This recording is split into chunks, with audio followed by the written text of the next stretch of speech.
Hello students, कैसे हैं आप सब। मैं हूं प्रज्ञा मैम आपके सामने और मैं स्वागत करती हूं आप सभी का अड्डा जुडिशरी के चैनल पे। तो आज के इस इम्पोर्टेंट डिस्कशन में हम लोग चर्चा करने वाले हैं मध्य प्रदेश उच्च न्यायालय के एक हाल ही में दिए गए फैसले पे, जो कि बहुत अहम बात कह रहा है। तो चलिए डिस्कस करते हैं और देखते हैं क्या है पूरा मामला। तो basically Madhya Pradesh high court ने एक हाल ही में फैसला सुनाया है, जिसमें वो ये कह रहे हैं कि एक मुस्लिम पुरुष और एक हिंदू महिला के बीच का विवाह मुस्लिम व्यक्तिगत कानून के तहत मान्य ही नहीं है। तो इस केस में क्या हुआ था हम लोग समझते हैं। इस केस में एक इंटरफेथ कपल है जिसने अप्रोच किया एमपी हाई कोर्ट को अपने लॉयर के थ्रू और डिमांड किया police protection.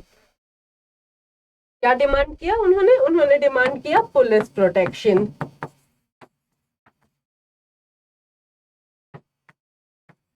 But MP high court ने इन्हें पुलिस प्रोटेक्शन देने के लिए मना कर दिया। क्यों?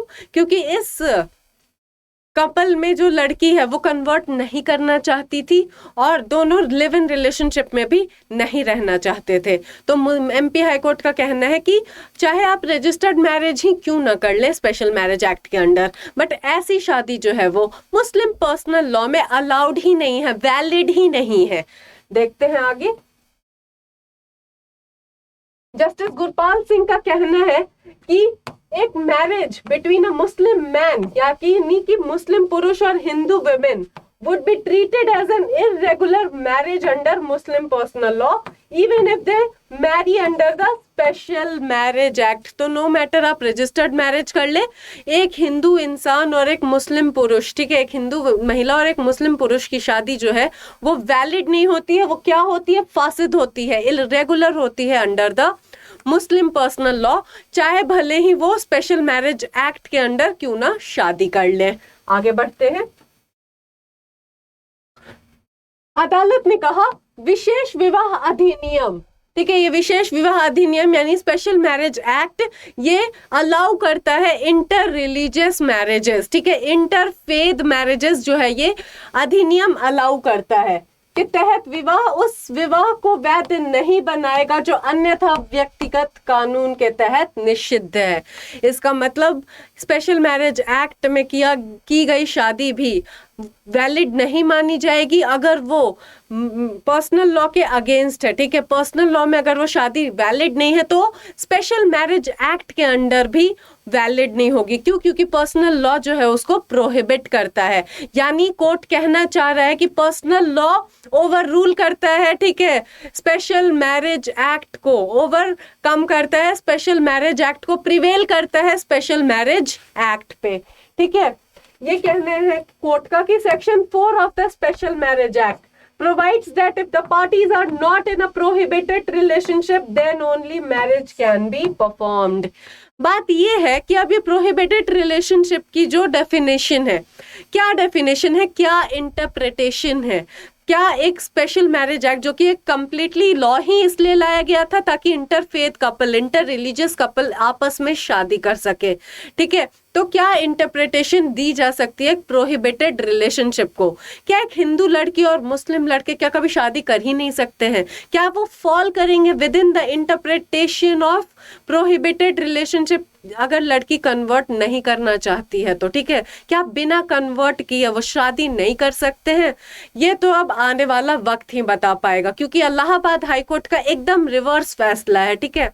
इलाहाबाद हाईकोर्ट का कहना है कि no matter what they even if they don't convert, अगर मान लीजिए वो नहीं भी कन्वर्ट करते तो भी वो स्पेशल मैरिज एक्ट में जो है वो शादी कर सकते हैं। तो एक बहुत बड़ा लॉ पॉइंट जो है वो यहाँ पे खड़ा हो चुका है।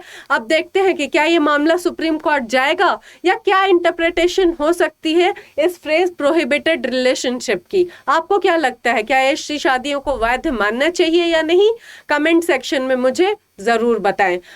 बहरहाल एमपी हाई कोर्ट के तहत तो ये शादी वैध नहीं है जब तक लड़की कन्वर्ट नहीं कर रही है।